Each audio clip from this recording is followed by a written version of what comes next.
What's going on, everyone? Welcome to this edition of the Final Whistle. This is an inside, personal, in-depth look into the Richmond Kickers. We hear personally from Coach Darren Sawatzky. Before we get started, listeners, make sure you like, share, and subscribe on YouTube and on your favorite podcast app.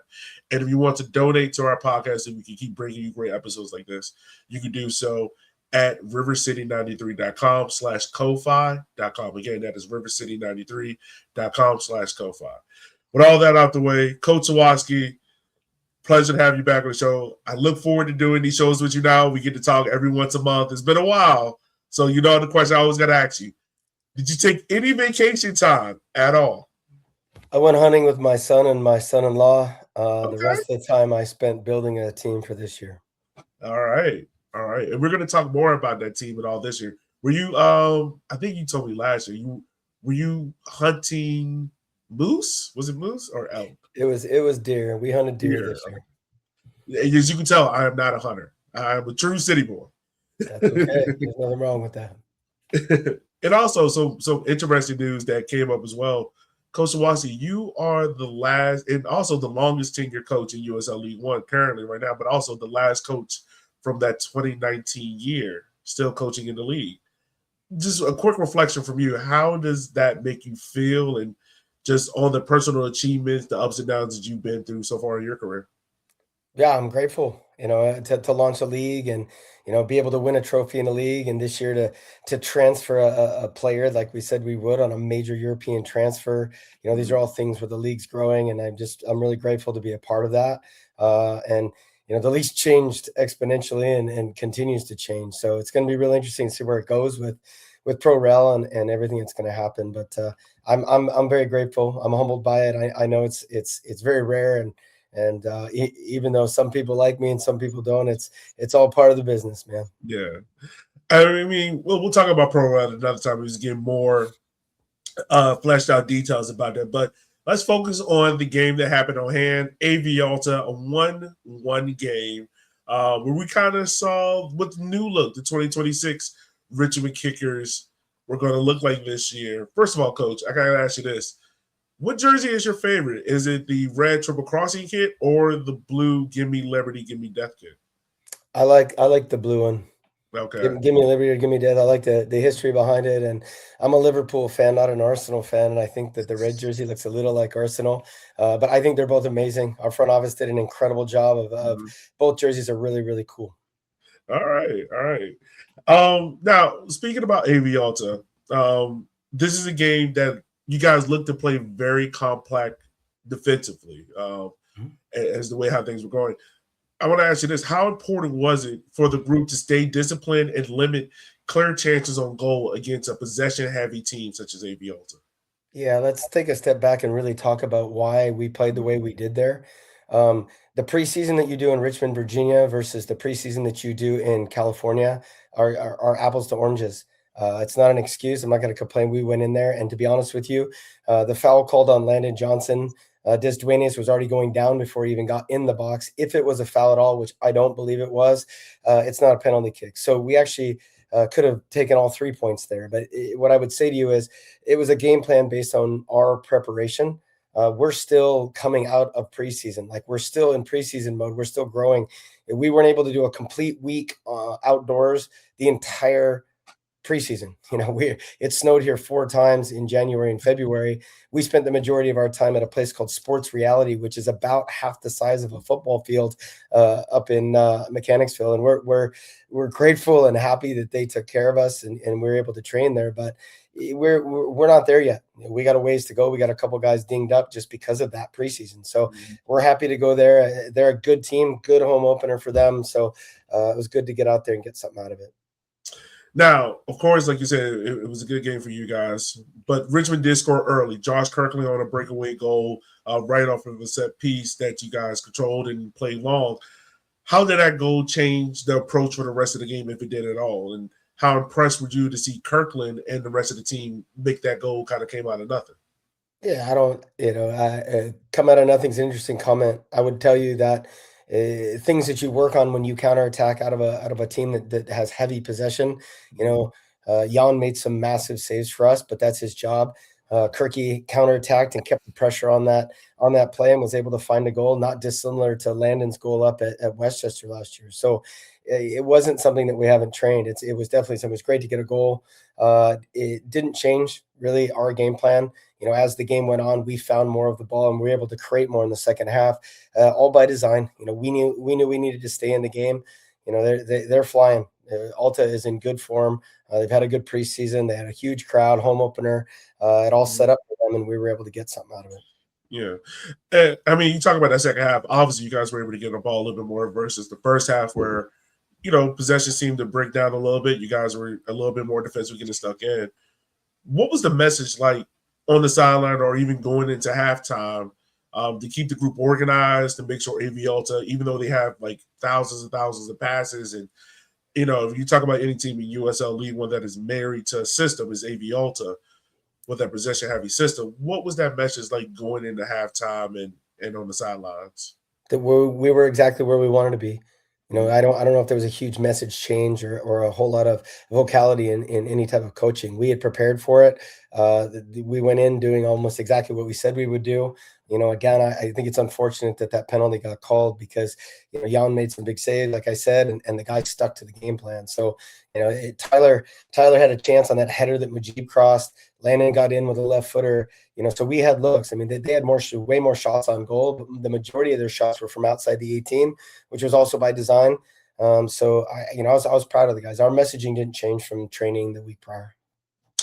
I want to ask you this because talking about Tyler, that header, I got to ask, how high is this vertical? Like, because it looked like he out-jumped the defender who was also jumping. Like, he got up there. Tyler's a special player. He pulls out a couple of magic tricks every day. You're going to really like him over time. He's a guy that's been a little hard done in his career, but he's been part of 2 MLS organizations. He's gone overseas. So, he's a very special player. He just needs a little bit of time to trust us and to find his way in. But I'll tell you what, he was great on the game day, and he can jump right out of his socks, to answer your question.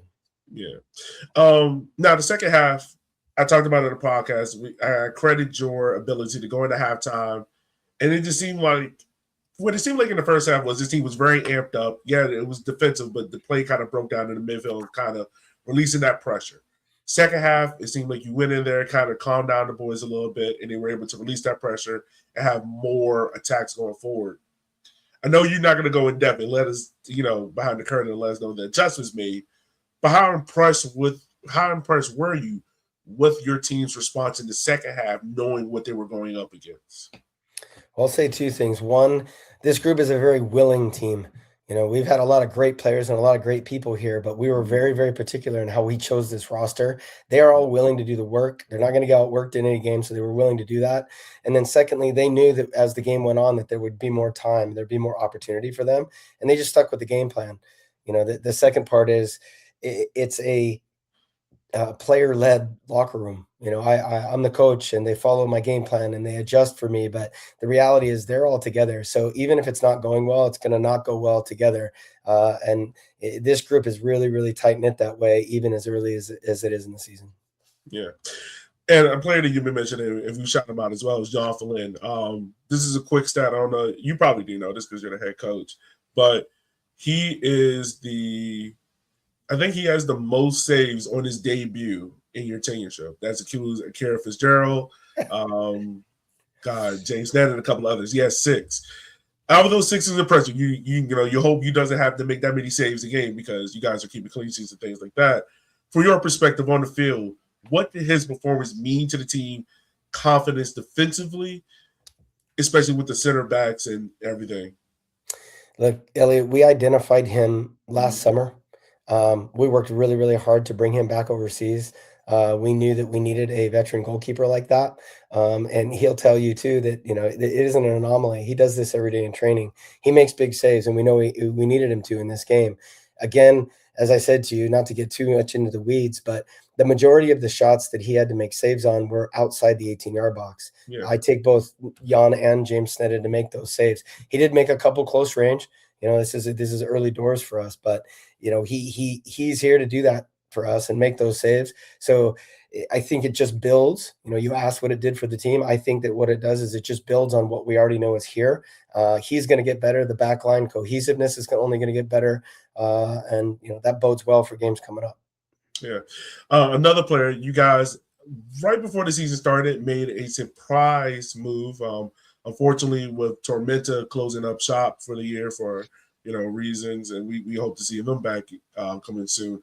But you guys were able to get Lucca Dourado, a player that Kickers fans might be familiar with, scoring the only goal in that 5-1 butt kicking to end the year out last year. But what do you see for him in his first appearance with the group, and what are you hoping for him going forward? What kind of profile player is he for you?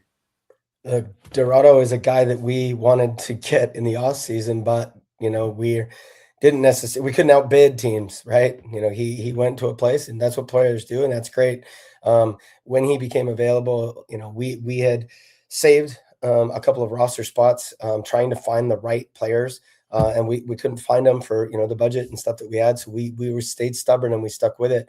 And I don't know if everybody knows this, but Lucca Dourado, Ali, and Tariq Panhauser had only trained like 2 or 3 days with us before they went on that trip.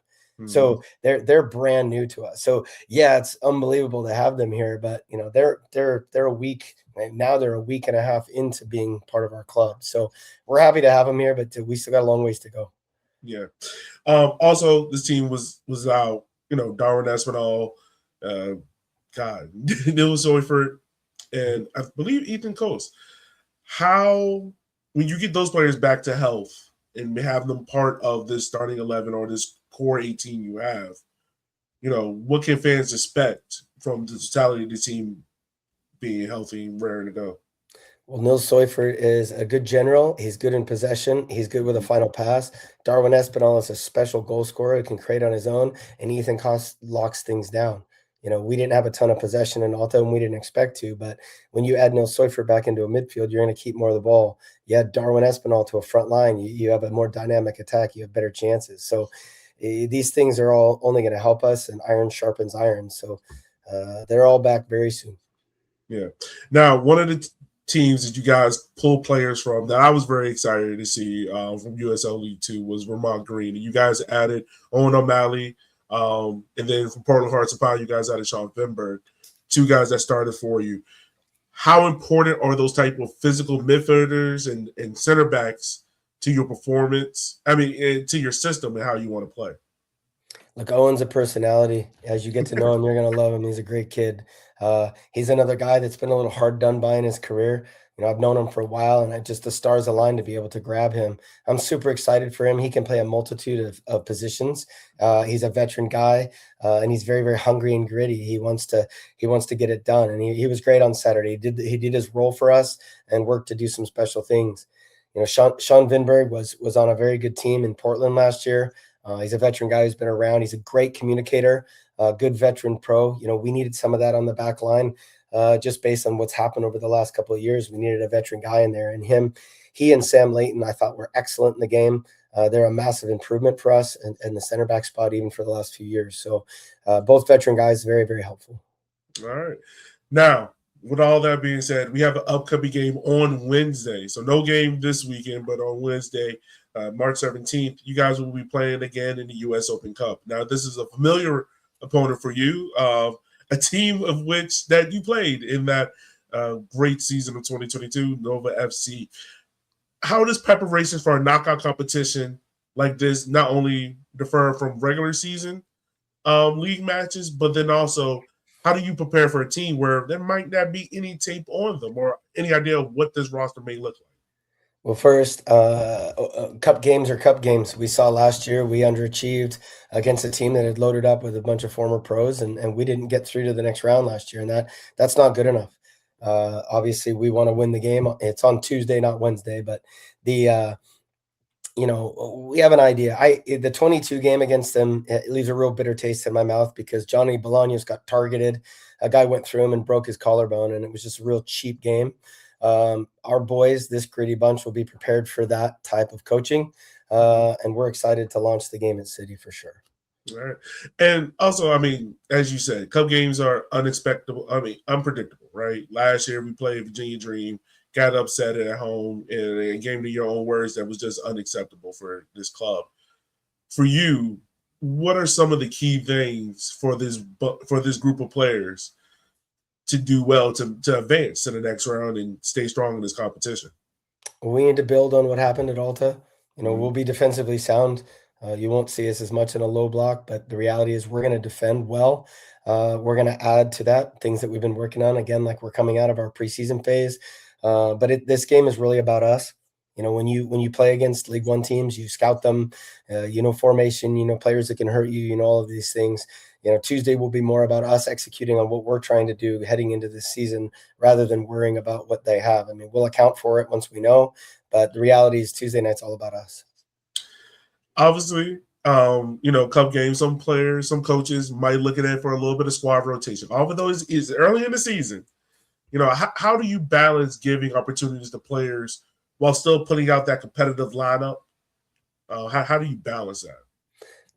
The first thing I would say is we're very comfortable with more guys early on in the year than probably we've ever been. We're pretty strong, too strong in a bunch of positions. Like we have a couple dinged up guys, but they're likely back and healthy by Tuesday.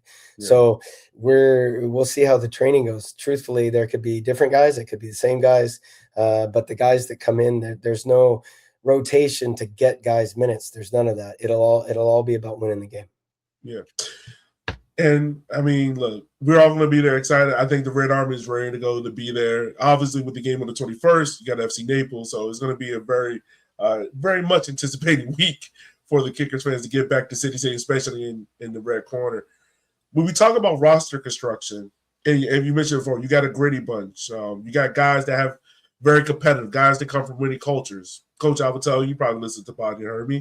One of the things that I love that you guys focus on this year is getting guys that came from winning programs like your Vermont's Green, your Part Orange of Pines, right?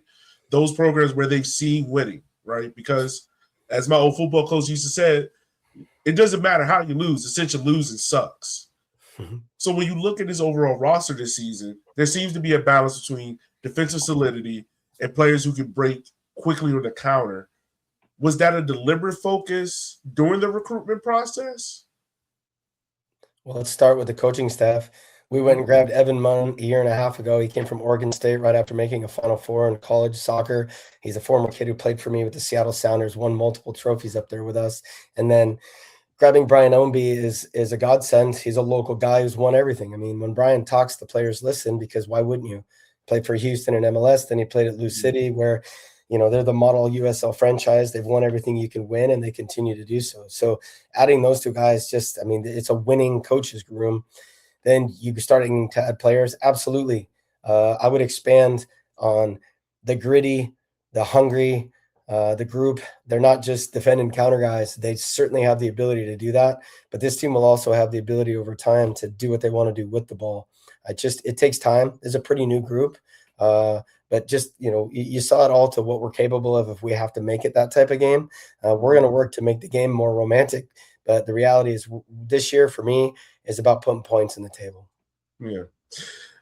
I'm glad you brought his name up, Brian Ownby, former Richmond Kickers player. You guys even played against him, I believe, last year in the USL Cup out there. I'm going to ask this question first, but what does he bring not only to the team, to your coaching staff, but to the young attackers, your Tyler Freemans, your Josh Kirklands, even your Lucca Dourados? What does he bring to that unit and overall? Brian smiles a lot. He's a happy human, and he makes me a better happy human because I'm pretty serious a lot. So he helps me with that. But I would just tell you that he has a switch, and he's an ultimate competitor, and his demand of consistent high standards is unparalleled. From everything from the minute that you walk into the locker room to on the field, Brian doesn't let anything go. If a young player, even a veteran player, allows one pass to go just because it's an off pass, he'll stop it and be like, it's not good enough. And that's why he's been a perpetual winner. So he's a happy-go-lucky, good guy, good Southern guy. Love him. But he flips the switch, man, and he doesn't allow the standard to drop. Yeah. I gotta ask this question though. When you guys played against him, did you kind of nudge him a little bit? Like, hey, look, I know this your last year. You got a place. Well, I'll tell you this. He was doing a master's degree last year, and I helped him with it. He, as part of his degree, he needed to talk to like a pro sporting director about recruitment and all that type of stuff. So he asked. So we had a pretty good relationship. And as we went into this off season, and we knew that we were going to lose two very, very good coaches, I knew I needed to go find somebody, and he was already on that list. Yeah, and I mean, also, I mean, you've had. I know how much you love your love of education is there. Former Kickers player Aiden Billhart just got his master's degree from Bellevue University. You have a couple of other players there getting education as well.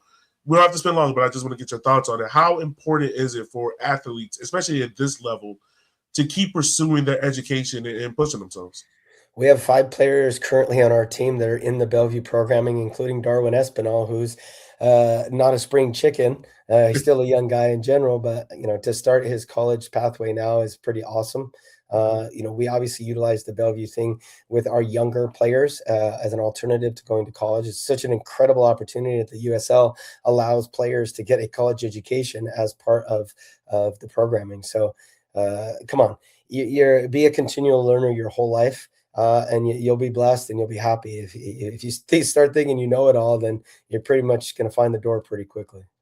Absolutely. I couldn't agree more. We're going to pivot back to the roster. I have one more question about that, but you mentioned it before, right? This is a gritty group. I wouldn't say young, but, a newish group, a new core. How do you expect the chemistry of this roster to evolve and mature over time, especially with new players settling in and getting accustomed to the area and things of that nature? I think we did a really good job in the preseason of getting the guys in an environment where they could foster a culture that's new for them. Dakota Barnathan has been paramount. He's the captain this year. There was no question. He grabbed the group right away. Didn't even give me a chance to do it. So Dakota did an awesome job of leadership. But we have guys like Sam Layton and Sean Vinberg and stuff with great histories. They're good. They're vocal. Jan Filion is really, really vocal. The guys have just grabbed the group. I believe that chemistry is only going to get stronger over the course of the year. And the additions, the 3 guys that we added last week, they're all amazing in their own right. I mean, you guys are going to love watching Panhauser dribble at people. Ali is about as hard a tackler in the modern game as you're going to see. I mean, he's a monster. And then Dourado, I mean, he scored a world-class goal against us last year. And all of these guys, that chemistry you're asking about, they're taking it on with less of mine and Brian and Evan's input. Yeah, obviously we're leaders from the coaching side, but this team wants to do something in and of itself. And when that happens, you have a chance to do something. That's excellent. I was about to make a point, but then I got caught. I know where the point is now. We did an article on you with Alex Ashton. It's a great article. If you haven't read it yet, listeners, please go check it out on River City 93. But Darren, you gave your thoughts on everything from how this year is going to look for you, roster construction, even with the line. I think the point that everyone kind of picked up on, the point that, when I've been invited to shows people want to talk about is you also kind of recognizing that you're virtually on the quote unquote hot seat. And especially with the way how this year starts for you, where you guys are playing, I believe I did it.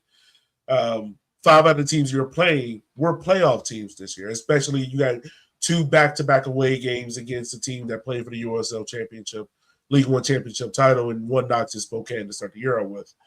With that such of a heavy start on you, how, for you personally, how are you looking to showcase yourself and get this team pushing and getting started on the right foot, I should say? We've won things here. We've made the playoffs. We haven't been as successful as I wanted to be, but it's difficult, man. And now that there's 17 teams and 8 teams only make the playoffs, it's a hard task. These teams like Knoxville and Spokane, good coaches, good budgets, good opportunity. They're hard, of course. But look, I don't feel any more of a hot seat than I do any other time. My job is to execute for Rob Ukrop. He wanted me to win a trophy. We did. He wanted us to develop a player and move him to Europe. We've done that. We want to do the balance of it now. We want to be able to do both. Opinions are many. That being critical is all part of the job. But I don't feel any more pressure than I ever feel. That's what being a pro head coach is. And bring it on. I just will tell you, I'm really excited about this group because they are chippy. They are very ready to prove something, both individually and collectively. So, it's really for them to do, but I'm excited for them. Yeah, and I know at the season ticket holder event, me and you had a conversation about, speaking about this roster for the first time, and I believe since you've been here, we have two players of Muslim that are of Muslim descent, in Mejeb and Ali. So I want to ask you this: with some players observing Ramadan right now, how has the coaching staff adapted training, recovery, or match preparation to make sure those players can still perform at the best level? And how have they adapted themselves to that so far as well? I'm going to give you a really fast story. I'm going to try to not make it long, but I ran a youth club in Seattle that was very close to the airport, and there was a massive Somalian refugee group that had moved in. I'm talking 10, 20,000 people. They literally got off the airplanes and then walked across the street and settled. And I ran a soccer club near there. And so I learned, this is, 25, 30 years ago now. We had all these kids that were doing Ramadan, and I was learning about it.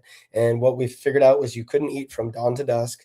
But so what we did was we changed the training program so that these 12-year-olds we would get them all the way. It worked out to be about 8 o'clock. So they would show up at 8, and we made it multicultural. So we had Mexican kids on our teams. We had white kids. We had kids from Morocco. We had kids from everywhere, along with the Muslim kids. And each training session, we would have them bring native food. So we learned, and the kids would talk about the different religions and all this stuff. And I thought it was such an amazing thing. And it was the first time that I'd really learned about Ramadan. Right now, these guys have about a week left. So they did their entire preseason. I mean, Ali wasn't with us, but he was performing his Ramadan. These guys can't eat from dawn to dusk. They can't take on water. There's some other ways. There are ways that they can break it. But I was talking to Majib today, and he just said to me, I said, well, what would you want me to say? Because I knew you were going to ask me a question. Mm-hmm. And he goes, it's just a blessing to have an opportunity to fast. Yeah. So what we've done is try to make it as we make sure that there's food and everything available when they need it. And we're very, very respectful if they need a break and these types of things. But I'll tell you what, Jeeves has been here since the beginning, and you wouldn't even know he was on Ramadan. The guy played almost 90 minutes on Saturday and did very well against a very good winger at Alta. For those who play Majib and Ali, for you as a head coach, obviously I know you're very supportive of them, but how do you think they feel coming into a team that's probably been very supportive of them? Because we've heard of teams before in the past of not going after players of Muslim religion that practice Muslim or practice Ramadan just because of the extent of it, or teams not going after African players because of AFCON and things of that nature. So how would you, and obviously I'm actually to go into the mind of a player, but how would you perceive they think coming into a team here in Richmond that has been so supportive and so like, hey, whatever you need, we're here to support you? What a hot topic thing to bring up. But here's what I would say to you, and you know this for me because you've known me long enough. Yeah. There's massive strength in diversity as long as each diverse person brings their biggest strength to the group. What we try to do with Richmond is make sure that we foster an environment where wherever you're from, whatever the color of your skin is, whatever your gender is, whoever you are, we give you an opportunity to come bring the best version of who you are because you can be comfortable and it's a safe spot. I would encourage you to ask Mujib and Ali about it. Both of them have said, man, this is really great. And we don't know everything about their past and all of that. They're still new to us. But the reality is to give them their best opportunity to be their best selves in this community. We have to make sure that the environment is safe for them to practice their religion, to be who they are. And it's always been the case here, and it always will be as long as I'm here.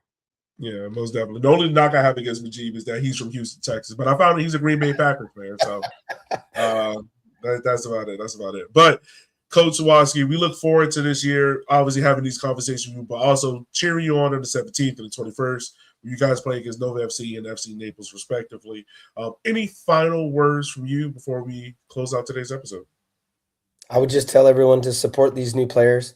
They're very excited to be here. I have not had a group here, and I've been here a while now, that bleeds the red of Richmond anymore as soon as this group has.